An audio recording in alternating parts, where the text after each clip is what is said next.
Are you ready? Sly Gittins here with another security tip.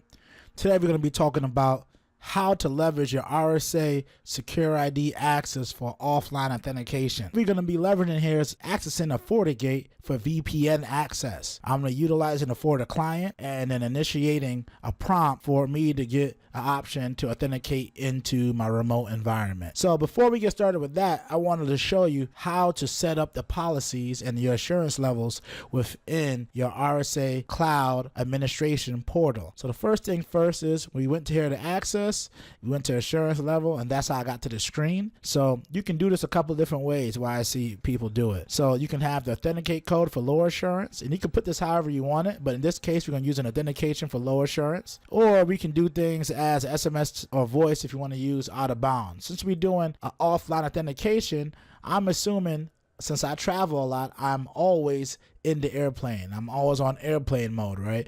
But I still need to get into my VPN from time to time when I access the Wi-Fi on the plane, right? Yes, could I use a push notification if I was on the Wi-Fi? But what if I wanted to get into this application and I wanted to do that without any service? The MFA allows you to do that without having a hardware token. You can use the Authenticate Tokencode, right? And it allows you to use to get inside of it. So first thing we're going to do, we're going to save that. We also want to check our policies right now to ensure that it's reflecting the change that we want to use. So let's go to rule sets, and then we're going to go down here to assurance level is low. It tells you right here, not only will I get the ability to use the token code, but I also have the option to use biometrics, approve, or FIDO token and improve, or SecurID and improve. So low assurance inherits the higher assurances. This makes sense, right? If you can get in low, you should be able to use the higher forms of assurance. As you can see, that works there.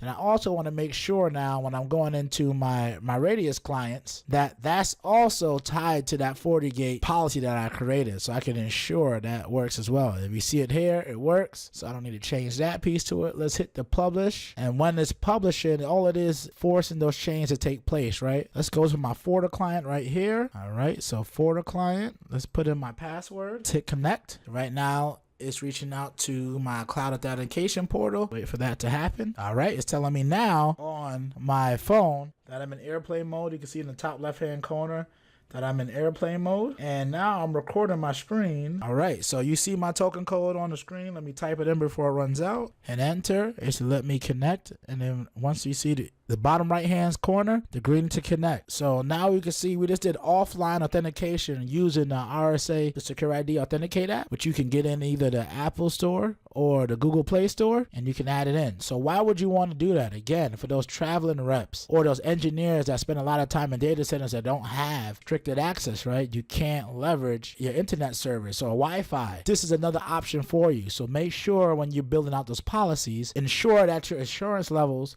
gives your user flexibility in that case. Thanks for your time and have a great day to everybody. Make sure to subscribe and click the bell to stay notified.